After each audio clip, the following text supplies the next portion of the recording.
Get ready for Unriveted Radio on Super Talk 1270. Now, here's Travis Feist and Rob McLeod. Welcome back, everyone, to another episode of Unriveted, a Dakota Customs original podcast. I'm your host, Travis Feist, and with me, as always, is my general manager, my co-host, Rob McLeod. What's up, Rob? You're not even going to put best pal, best buddy? Bestest bestie. We'll keep it professional. Yeah. But good morning, guys. Well, we know how we stand, Rob. We do. That's all that matters. Yeah, we know where our relationship stands. Ain't nobody else need to know, but you and me. And no, I'm not going to let you ride my bike, so I don't care how much besties we are. You're still going to keep asking. You can try. Today's episode, we have a really good guest on that we're going to be talking to. His name is Steve Hamilton. He is the CEO of SD Wheel, and we will be bringing him in on the show here in just a little bit. We'll be asking him some questions and some of his accomplishments and what and where he's gotten to in life with SD Wheel. So yeah, might have to keep the shop run down short because I'm sure Steve's time's worth like $1 million an hour. Yeah, probably a lot more than ours. Yeah.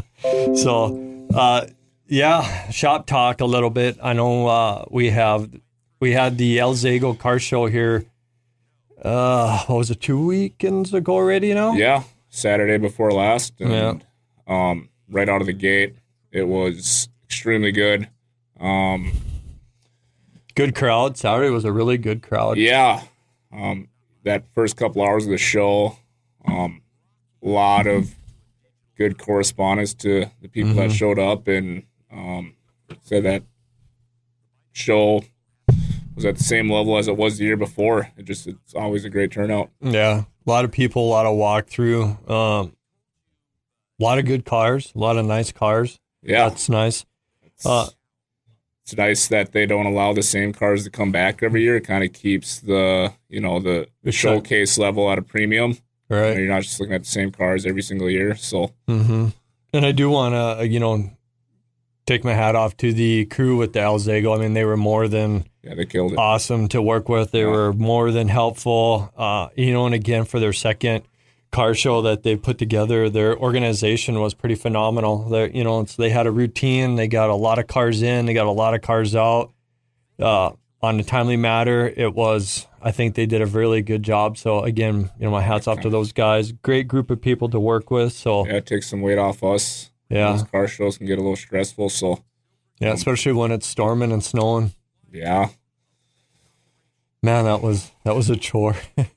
Nothing like trying to get your car, definitely. 6 of them out when it's blizzarding, and it was a lot. So, but it went all right. Yeah, but we got it. So, and then getting ready for upcoming. I believe it's April 4th that weekend. First.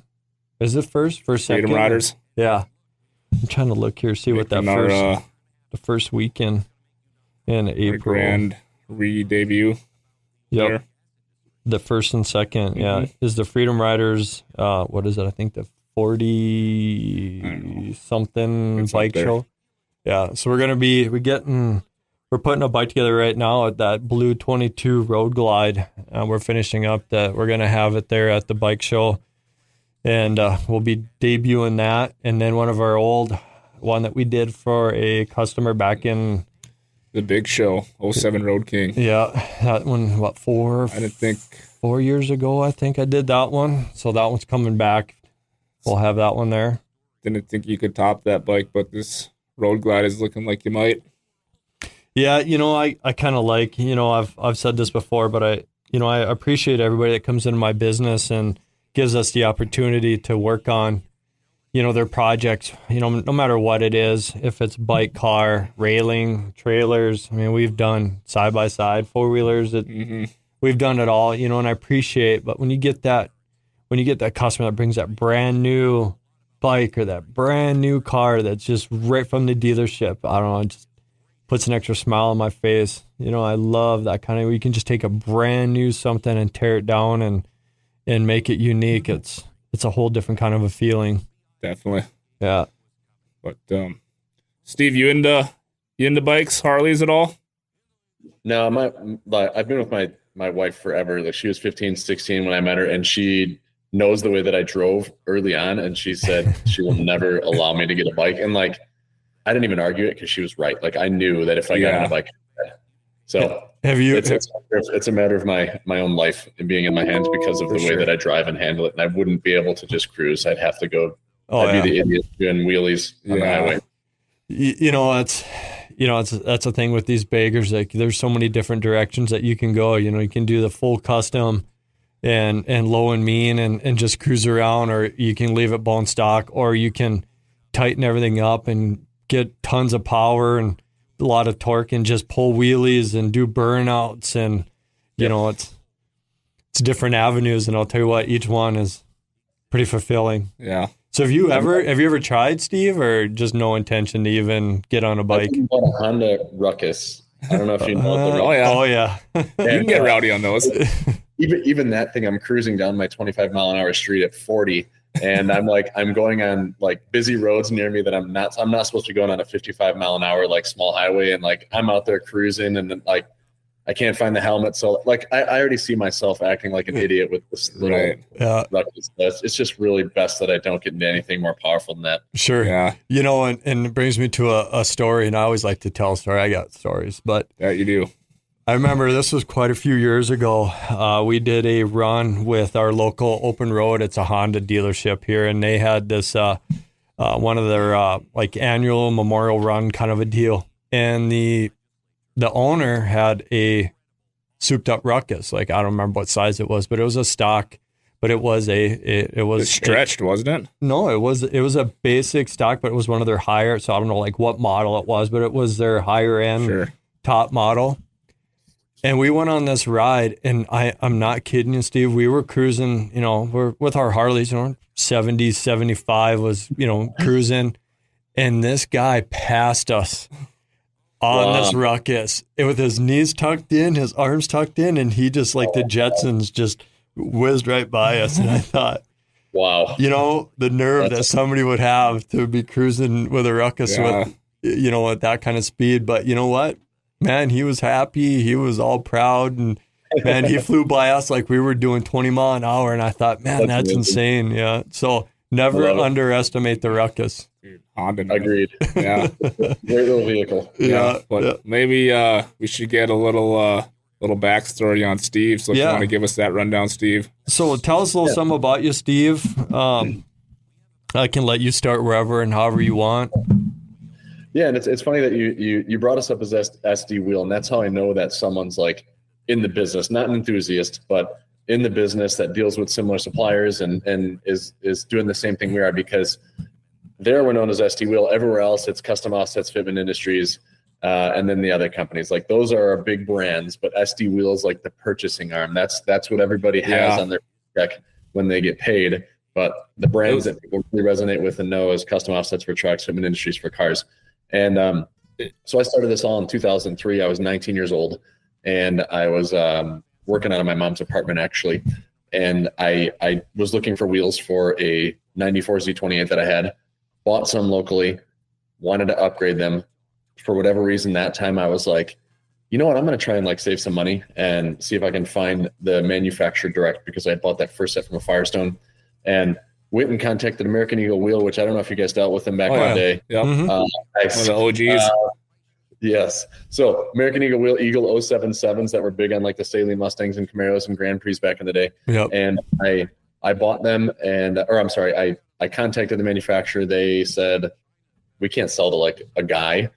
So I call him back the next day. I'm like, hey, this is Steve from Firestone. I just lied and said I was from Firestone. And then they gave me pricing. And that like the idea was born where I'm like, holy crap, there's people selling these on eBay and I can buy them for $150 cheaper total. So it was a really exciting moment. I couldn't sleep. Like I just knew that it was going to be more so than anything I'd ever done in my life. Like I knew that was going to be successful, and then I can make a business out of it. And just through a lot of hard work and getting as many brands listed as possible, we just went kind of ham on eBay. And the goal was I did have to establish the relationship with that manufacturer, which eventually I did get some business paperwork within the first week or two, set it up, and I was selling product right away. So from then it was just I want to get as many brands as possible. Yeah. And be able to, the more brands I have, the more I'm going to sell. For sure. My dog is snoring next to me. That's awesome. Yeah.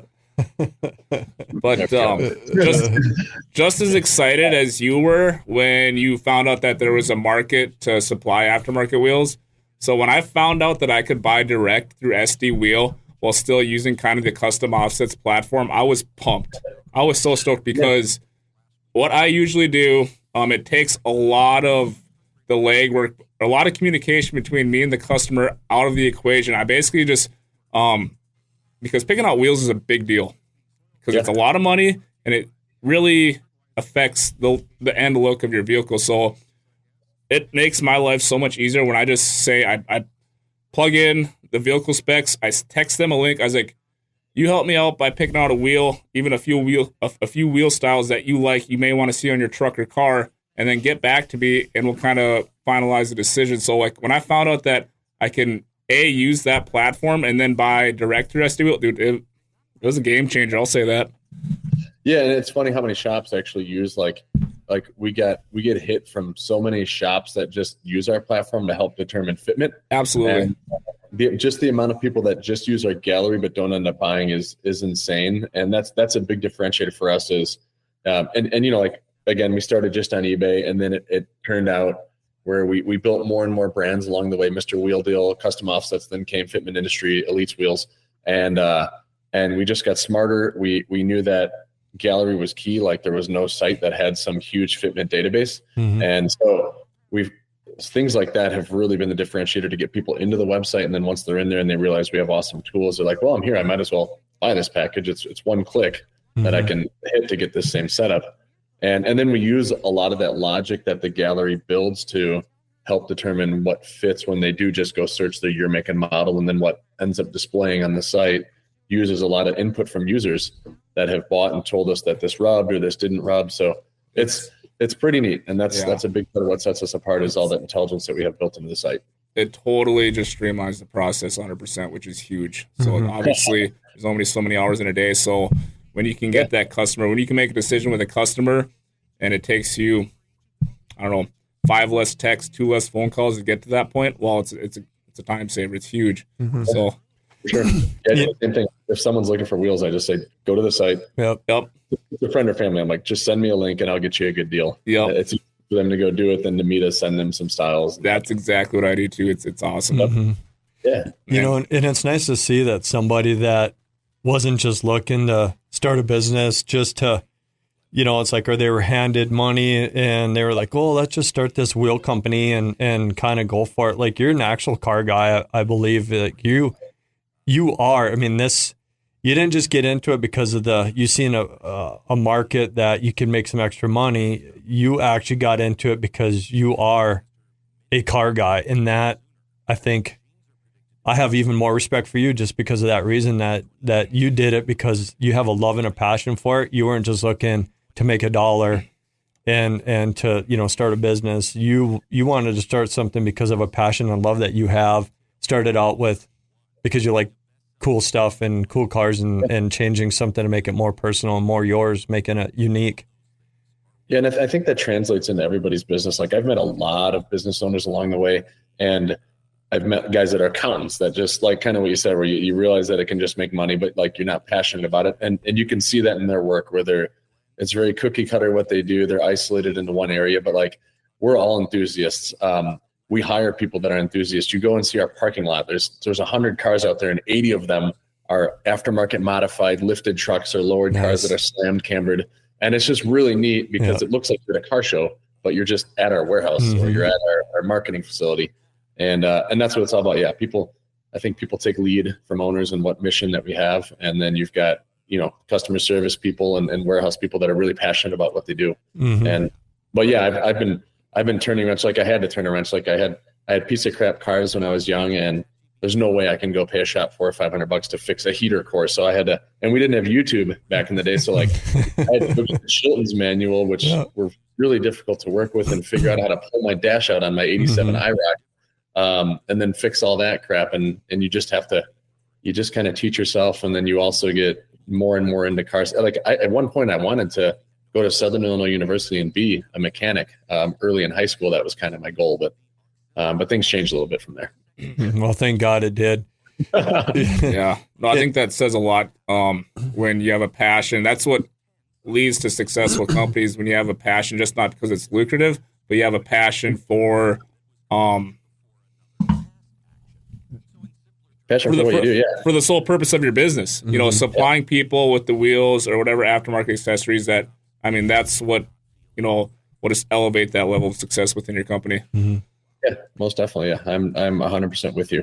We see a different level of motivation for people that, or that aren't connected as well with the product. They just don't understand the market segment. Like, we understand our customer, and people that are not really connected or automotive enthusiasts have a hard time understanding the customer base. Mm-hmm. That's the most important. Right.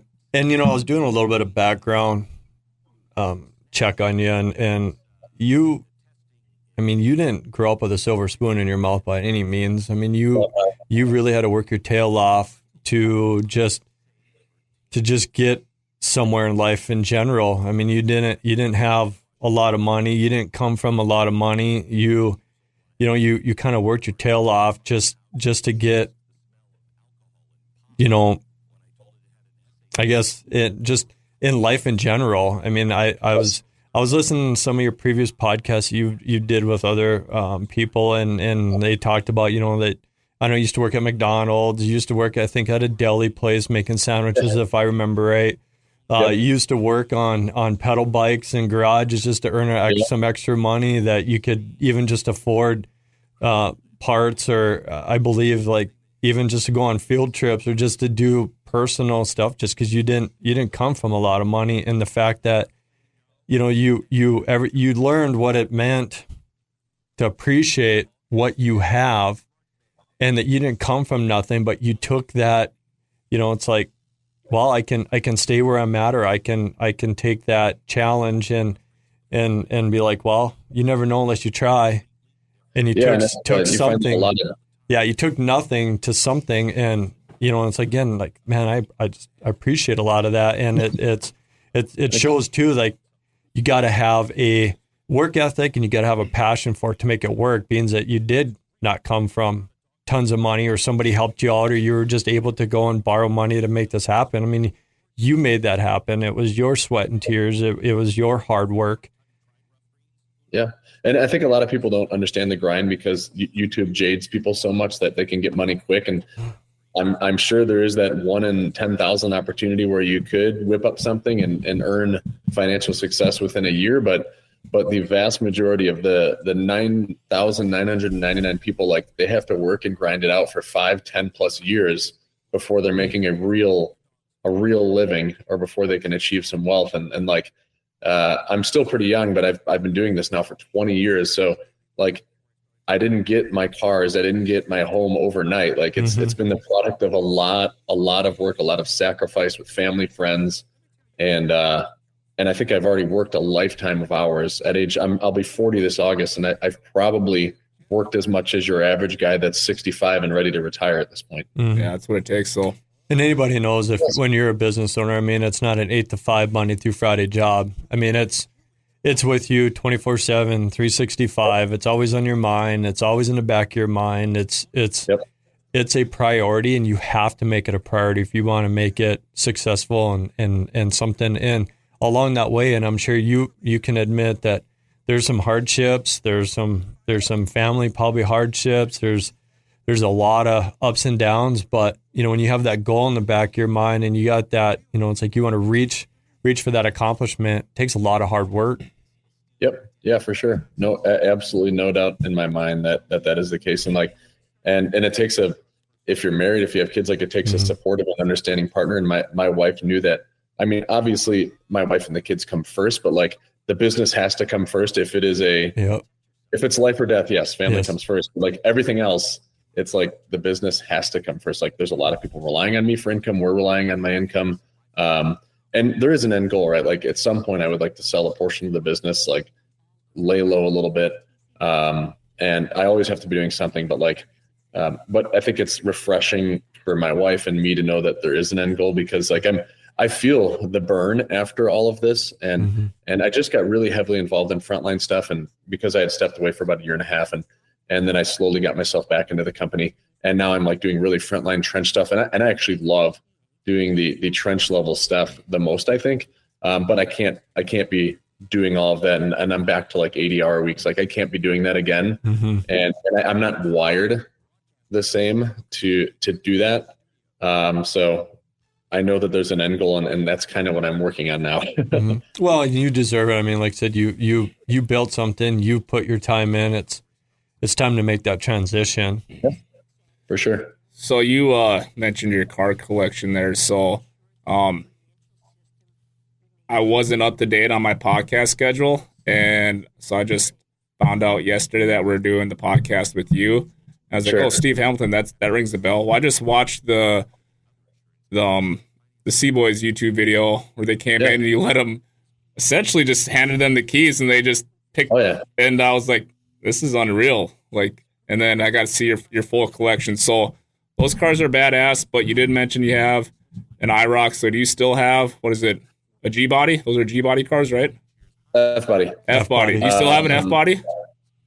No, I had an IROC. So like you're trying to relive, like there's been a lot of cars where I've tried to relive what I had. Youth, and you get them and you're like, this is fun, but I've got all these other cars. Like I just don't want to go drive an 87 IROC when I have a 2006 Ford GT or a Bugatti Chiron. Like it just sat in my garage and never got driven. So I'm like, I just got to sell it. But I did go buy another one. Okay. And it was fun for a little bit with T-tops. And it was the one I always wanted, the black on black with T-tops 350 automatic transmission, because manual is just kind of, some cars are really good for manual, but I didn't want a manual Camaro. I thought maybe you had like the Detroit Speed has their DSEZ. I thought maybe you had a trick high revving LS with he's got a 67. You got your touring suspension, and I thought maybe you had an F body like that. But you do you still have your 67 Chevelle, don't you? Yeah, and I've had that one for like 15 years. Nice. But what I found, like, I love vibe cars. I love, like, I have my 87 Countach, I have an 83 Cadillac Fleetwood limo, I have an 89 Lincoln Town Car limo, a 91 Tesla. And so, like, I started modifying them, but like, it's not a good move. I love modifying my new stuff, like throwing an exhaust on a P1 where it's shooting fire. That's fun. Oh, yeah. But like, I threw an LS motor in my Cadillac, and I'm like, God, it changed the vibe. It had a 250-inch V8 that was 135 horsepower, but that was part of the vibe. Like, I'm driving this thing, it is slow, it could break down at any time, it has super old technology. And like, I didn't realize how much I actually loved that feeling until you throw that part of it.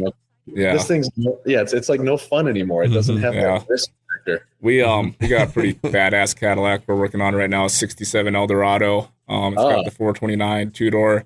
I think it was just a 2-year run of that Eldorado, and it's very unique styling, just floats down the road. And we actually just put a big system in it, and the car's just cool. I mean, you feel like De Niro, driving that thing. And I want to build something like, you guys saw the new Batman, right? And how they used the old, like some kind of Chrysler chassis. Did you guys see the new Batmobile? Yeah. It's like an old late 60s. It looks almost like a Charger that they went and made look like a Mad Max. Right. vehicle. Oh, nice. Yep. I want to build something that's just wacky Mad Off Max. the wall. Yeah. That'll happen eventually. But every time I send a car to get built, and maybe you guys are the ones that should be doing it, but like I've got an M5 that I sent to a guy in Arizona in like July, and he was going to try to have it done by SEMA, and the car's a hack job. It's supposed to be wide bodied, lowered, had the V10 S85 I think motor from the E60 M5. Yeah. The motor's out, there's no parts installed. He's just cut the fenders, and I'm like, and he's gone silent, and then like I can't find, it's so hard to find a good reliable shop that does work. And we do have some good shops locally that do great repair, but a fab shop is so hard to find. Even the guys that you pay big money to, it's just so effing hard to find someone that is reliable and good.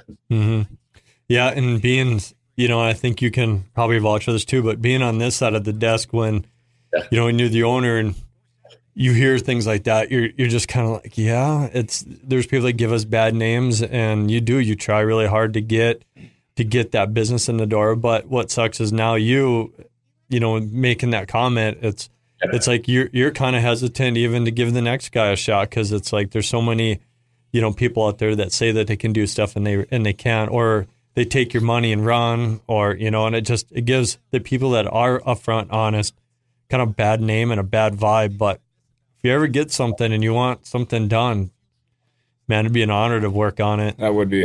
Yeah. And I know you guys do great work, and there are shops out there that do great work. And like, there are guys like I just had, and I'm not throwing him under the bus because actually Ben's great. There's a place called Hackman Fabrication out here, and he did a fully custom exhaust for my 918. And so my exhaust broke slightly, but here's why he is still a G. So a lot of it is how you handle in a time of crisis, and that's where a lot of shops fall apart. Like, absolutely. Like he built a one-off, fully custom titanium exhaust for my 918, and Bodenhaus did one around the same time, but there's really no blueprint for what he did. And so my O2 sensors, it got a little bit weak, and it was actually the catalytic converters that he used that weren't his. He welded them into there, and the walls were too thin, basically. And so I had my O2 sensors cracking off, and that can create fires or issues. Oh yeah, where hot exhaust is blown up. But we caught it right away. We sent it. He got right on it. Like he sends me, even before when he was originally building the exhaust, I got a daily video of what he did, a full explanation. I even got a daily bill. Like, this guy was over the top, actually, where I'm getting a bill of all of his labor that he's reconciling every day. And I'm like, now that's really good communication. And then as soon as the issue happened, he's getting it right and explaining what happened, how he's going to fix it. Like, that's why I'll keep going to this guy, even though there was an issue. Like, he fixed it. He identified it. He got it right in and out. So he's been a really good partner for exhaust and fabrication like that. But then you have people that take, like my Chevelle took 3 years to get done. I'd show up 3 months later, the guy got nothing done. So I know there's plenty of good guys out there. It's just really hard to find. Yeah. It's really hard to find someone. Yeah. And I agree to what you're saying. And that's even like with what we do with a lot of our stuff is we push communication. We tell our customers, please stop down. Don't make it an everyday occurrence. But yes, stop down, see your project. This is your baby. This is your dream. This is your investment. Absolutely come down and check it out. And every time we do we always have pictures. We have, Rob's really good. He has detailed, description on the invoices. He after we show him and we give them a tour around their project that we're doing, then we take them up front. We explain, we go through if there's any questions, and it's like we show them the pictures that we've done, and man, that communication goes so far, and it's got so much value. Yep. One second, Steve. Yep. Our camera is going to time out. We're going to switch it over and then keep going. Okay, so there you go. Are we good? Yep. Okay, we're good. Okay. But no, I mean, and maybe you took the same approach when you started your company. And as you know, sales is part of my job role. I like to put myself in the customer's shoes. They're spending, our median build amount is 6 digits, 100 grand. So that's a lot of money, and it's a lot of their hard-earned money. And a lot of times people have been saving 15, 20 years for this project to be done, and they're trusting us to get it done. So like, I always try to be on both sides of the desk and like make sure that the customer is seeing exactly how their money is being, accounted for and used and stuff like that. So I always try to see put myself in the customer's shoes. So yeah, no, that makes sense. That's just, and we've all made mistakes along the way. There are some things that I regret doing that I did wrong along the way, but you're right. At the end of the day, communication is number one. Like, sure. even if there are mistakes made along the way, as long as you communicate it and you're honest and upfront, then you've probably got a customer for life there. Yeah, absolutely. So getting back to your wheel, SD wheel. Yeah. So you started out basically, slinging wheels. I've done it all. Yeah. I wore every hat, you grew from that to like over 100,000 square foot building, and you have like 100 some employees, and we have 500 employees. Oh, geez. Okay. We have a 330,000 square foot facility in Wisconsin, a 200,000 square foot facility in Batavia. So over a half million square feet. Wow. Wow. Because we operate under so many brands, people don't really realize the enormity of the business. But yeah, we're mount balancing and assembling over 3,000 wheels and tires a day out of our building. Jeez. So it's literally you guys are moving. Yeah. That's insane. I want to ask, because there's a lot of times where I'm selecting a set of wheels and I'm scrolling through your brand list. How many brands do you have? It's got to be well over 200. Yeah, it's about 300 wheel and tire brands. And Unreal. I looked for a 35, 12 and a half, 50, 20 tire, and we had 35 different options. It was nice. Crazy. Yeah, it was crazy. And that's like our catalog is huge, and those 35 were actually in stock in our building, and we only stock them if we're selling them. So that means that we have that many successful and good SKUs. It's kind of nuts, the variety. Well, nice. It's just, it goes all back to you taking care of that customer. Say a customer, for instance, tries to buy a tire from someone else and they didn't have it, but they were able to find the tire or whatever rim wheel setup they wanted to with you. Well, a good chance means they got that good feeling of, hey, you had the stuff they wanted. They're probably going to buy again for you because they got a good feeling from it. Yep. And I wish the purchase window was more often, but like a wheel and tire purchase is usually once every year or two. So we're trying to get more into the performance sector, and that's a huge growth strategy because people buy a lot more. There's a much wider range of performance, right? There's and then accessories. There's exhaust, winches, side steps. Well, it's just that much more you can offer for that car, yeah. Exactly. And we already have, 200,000 plus site visits every single day across Custom Offsets and Fitment Industries alone. So why don't we capture all those people that are already enthusiasts and looking to upgrade? So that's a big growth strategy, is continuing to do performance and accessories. And yeah. And nice. I think, that's awesome. Obviously you got a team of 500 people, and I got to give a little shout out to Andrew, my sales rep that I work closely with, and nothing but high praise for that guy. He knows his stuff. But so this is, for instance, so I had a customer who was a little bit unruly, but we did a lift kit in his 05 Mustang, and he wanted to run 22s, just kind of like that donk look, not maybe full donk, but I was like, generally, if it was a 6-inch lift on a new Silverado, I know exactly what I need to get. But so I was like, Andrew, pick me up here, man. I need some help. So he nailed it, and he got me set up with a set of 22s. And the biggest thing was I needed to jump up about 1.5 inches in tire diameter, and I'm still trying to wrap my head around the metric factor of tires. And man, I think it was like a 10-minute phone call, and we got everything on its way. So yeah, I mean, I have my sales team helping me with like precision fitment, and I know it sounds silly to say that I'm shopping for wheels for like a Bugatti Veyron, but I just did that, and I'm like, you have millimeters of variance for sure, yeah. Before it's up, and you'd be like, if we don't know it, then our team will go and call the manufacturer, the person that's going to forge it, and like we'll get you. And like, and 95% of the stuff I'm ordering fits on the first bolt-on. So like, there's a lot of work that goes into it that you might not see behind the scenes, where our team is working really hard to make sure that stuff fits and you get it right. There is. I completely understand how much, man, you guys been through it. Yeah. Yeah. Mm-hmm. When I first started working for Travis, I would get nervous, even on like the simple wheel setups. I would get nervous, like, man, I hope this fits, like that's why there's a big barrier of entry. Like we've talked to a lot of people that do performance parts, and like and we see this as we're cataloging performance parts. There's very different functionality in the technology. With parts, it's like the manufacturer tells you the year, make, model. With wheels, we have to select the year, make, model. We'll use our logic to say this bolt pattern, this offset, this width fits these vehicles. So it's really hard to build a website around wheels, and people don't know how to service them, to answer questions. When you get an exhaust for a Corvette, like it's easy. The manufacturer says this fits all C8 Corvettes. Like, and I can just tell them that it fits. But with wheels, you don't get that. You don't get that from the manufacturer. You don't get that this fits all Chevy 59 trucks. Like, we have to figure that out. Yeah, it's not as cut and dry as a guy would think. Anything that adds a high barrier of entry into the industry is good for us. So, oh, for sure, yeah. Yes. Kind of eliminates the posers, I guess. Yeah.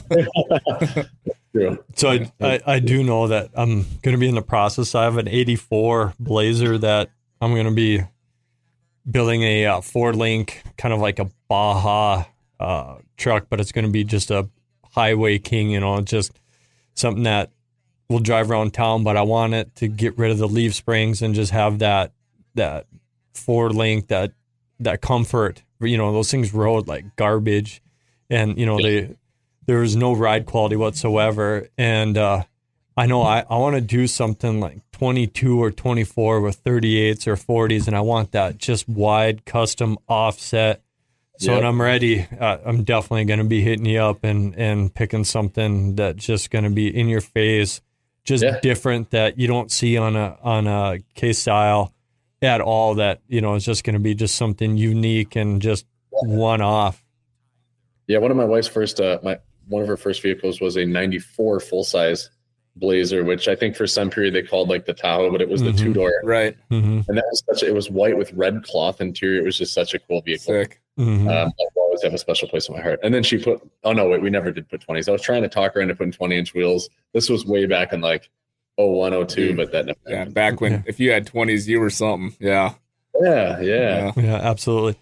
So any future, like, what's your goals now moving forward, other than, you were talking before, like you were slowly, just kind of removing yourself on a timely, successful matter, not nothing horrible, but just like in a professional, timely matter, stepping out. But other than that, like, is there, like, what goals do you have for SD? Or, I mean, do you want to open up more locations? Like, what? Yeah, so like for me, I know I'll be very actively involved for at least a year or two. Like, there's and my goal is to sell like 60%. Like, I always want to be involved in the company, just not as extensively as I am right now. But I'm never content with kind of where we are. In the last year has been challenging in the automotive, more the retail sales in e-com. I mean, even though the employment sector is strong, like all the layoffs you see are e-com. It's like Facebook, Google. Like, Facebook just discussed another 11,000 people that they're going to lay off. And fortunately, the service sector and other sectors really need people. So I think that people don't realize how tough it has been in the e-com sector, because all of the data shows that, unemployment's the lowest that it's ever been. But like, it's been a very challenging year and a half. And that's part of the reason why I got back fully involved. And so we had 1,000 employees actually at the beginning of last year. And we were planning for growth, among other things, and like, growth didn't happen for the first time ever. We had always grown 35 to 50% like clockwork since I started at 03. And then that was 22 started out, and we're like, oh crap, like, we're flat. Like, we hired for 50% growth. We were already overstaffed at that time, even if we didn't grow at all. So we had to freeze hiring. We had to do a lot to help bring costs down so that we would survive. And fortunately, it never got to a point where we're like, oh gosh, we're not going to be able to like pay the bills, because we reacted pretty quick. We saw some of our suppliers that, one of our most, and I don't want to throw them under the bus, but like the biggest name in the wheel supply business released public results that they were down Q4 70% year over year. Like, that's crazy. Everybody's like stocking, planning. Everybody was like riding the COVID wave that where people were really buying, and then all of a sudden, like, growth doesn't happen. So that created a lot of stress in life when you realize that, your company is not bulletproof. Like, stuff can happen, recessions can happen, even though they didn't impact me in the late 2008, 2009 had no impact on us. Like, now we're big enough where it's impactful. So we've spent the last year stabilizing. We kind of got rid of growth projects, and it's always exciting launching a new brand, launching a new website, but there was none of that happened last year. Now we've really stabilized, reduced costs.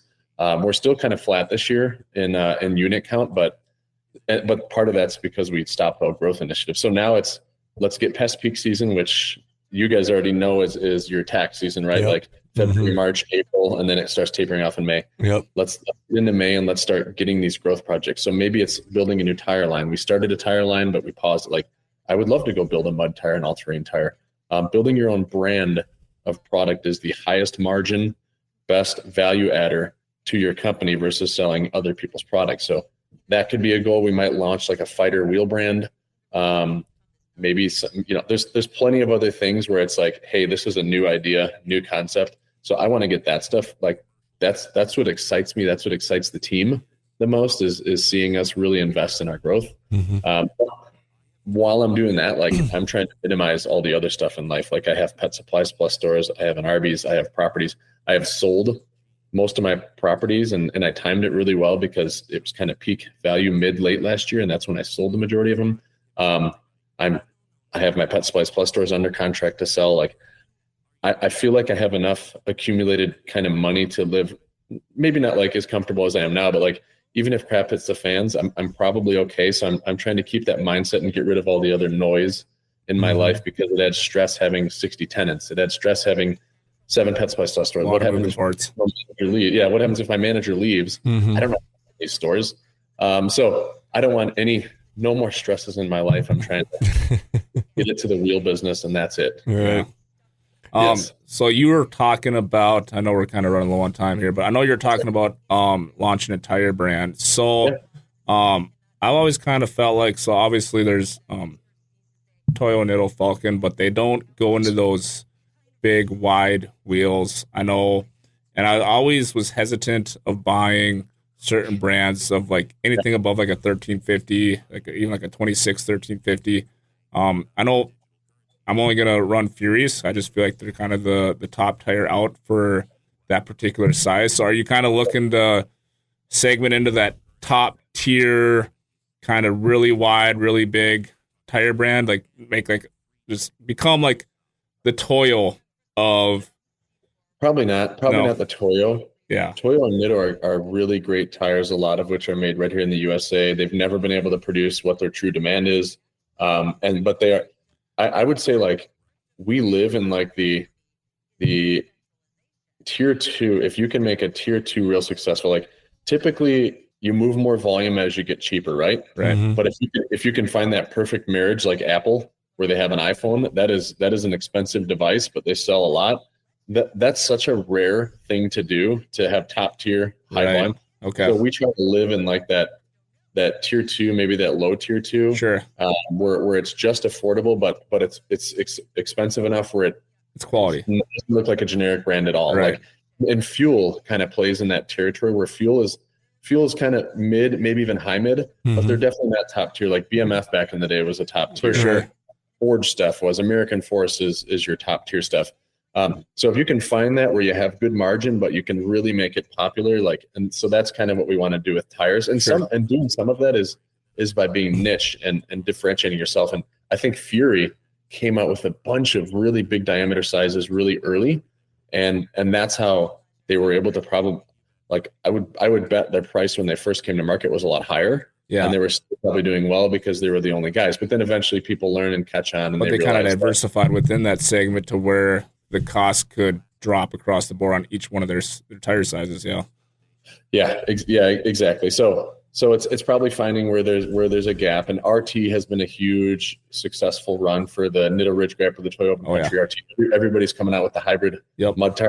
Like Nitto's mud grappler is dead, and it's crazy because that was such a big tire for so long. And then they came out with this RT that performed well, got good ratings. So it's probably finding something like that in common, but a few niche sizes. Like with Archon, our wheel brand, that's our best wheel line. And badass wheels, by the way. Thank you. Yeah. And it's how do you differentiate? And we're like, well, we're going to just do big diameter, big width. We don't make anything thinner than 10 inches wide, which is pretty uncommon for a wheel brand. But then we did the directional thing where nobody One Piece Cast does a left and a right skew, but we do it on all of our Archon and even our Inovia, our car line, so you can properly have the wheels face. And that was our big push. We trademarked it. We made sure that people knew, like, if it's not proper directional, like, it's a problem. And then we saw the industry start doing a little bit of that too, and getting insecurity around their improper directional wheels. We trademarked the term proper directional. So that's what it's all about. Just putting a small spin on some, branding it. I always felt like Archon was the kind of, we're unique as a wheel brand. I've had my eyes on Archons since you guys launched them. I've always felt like they weren't just another wheel brand. They weren't just some other generic wheel brand just pumping out cast wheels. Archons, they just stood out just a little bit, not too much, but just a little bit. Yeah. Yep. And that's the goal. You like, they'll have designs, and I look at a lot of the designs and have a pretty big say in approving in that. And I'll be like, sometimes a really bold design will do really well. The XD Rockstar was an ugly 5-spoke wheel, but that might be the best-selling wheel in history. For sure. And so like occasionally you'll get that, but by and large, like you need to do the same thing with your designs. You need to take something that's already exists, twist it, make it different, but still make a conforming wheel, because nobody wants a crazy, funky looking wheel. If you look at our top 20 sellers, they're all pretty not bread. They're not like plain Jane, but they're basically. Yeah. I feel like Fuel with the Maverick wheel. I feel like Fuel has probably ran that wheel for probably all of 10 years now. I feel like that's a timeless design from Fuel. It's like one of my favorite wheels, and it looks good on about everything. Yeah, so, the Moto 962, Moto 970, like you got those on your truck. Yeah. Those are all 8-spoke wheels, but they put like a sharp point on one of the spokes. They flare it out a little bit, like it's taking subtle tweaks. It's timeless. Yeah, it'll look good on even these new body style trucks that look kind of ugly, but they kind of just they make them look good. Yeah, exactly. Yeah, absolutely. Well, hey, I think we're about running out of time, and I think we only have you for a couple more minutes here, Steve. But I want to thank you for giving us this opportunity to interview you and speak to you and listen to some of your stories and your accomplishments. It's pretty cool, and maybe hopefully someday we can head that way and maybe get a ride in some of those cars or something. At least check out the gallery at least. Yeah. Where's that particular one at? Where's where do I store all the cars? Yeah. Naperville, Illinois. It's right near major highways. Like it's a great location, and that's where I have most of the wheel vendors come in and meet me just at my car headquarters. I've had 2 distributors there in the last few days, and you guys are welcome. And like we're all about like the Hamilton collection is my, and we didn't really touch on that, but that's kind of the collection that I've built and the social media channel that I've built around my collection that's doing super well, and we're very thankful for that. But like the whole channel is like my wife and I make money from it. We donate it all. Nice. It's and then we share the cars with the community. Like even crazy influencers like Cody from Whistle and Diesel, who's a maniac. I'm like, sure, go take my Bugatti, go do donuts, go throw an egg at it, go throw a beanbag at it. Like it's Frankie LaPena, who's the dude with the big booty on TikTok. He just jumped my Pagani with a skateboard, and there's risk, but like I love it's for the greater good. Yes, I love the connections that we're making. I love sharing the cars with anybody that really wants to come in. I probably have had 200 people drive my Bugatti Chiron. Like, feel free to come by and drive something and enjoy it. How far away are you from Indianapolis? 3.5 hours. I'm heading down there. Meet you out there. Heading down there for UCC, so I might have to swing by your place too. I think it'd be worth it. That's the closest Waffle House to me, and I'm a huge Waffle House guy. Okay. So I might even meet you in Indianapolis, but it's more fun to come see the full collection. Yeah. Well, it's a win-win. Yeah, definitely. Yeah. Waffles and cars. Dude, can't beat that. Yes.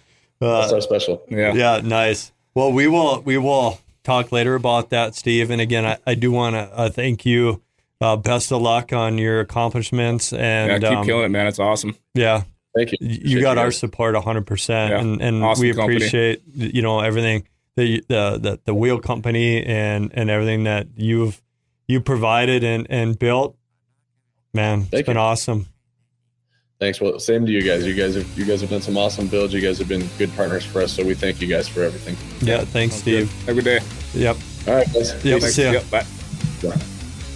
Thanks for listening to Unriveted Radio. Also available on demand with the SuperTalk 1270 mobile app. Download in the App Store or Google Play today. Unriveted Radio, presented by Dakota Customs, a full-service custom garage on the Strip in Mandan.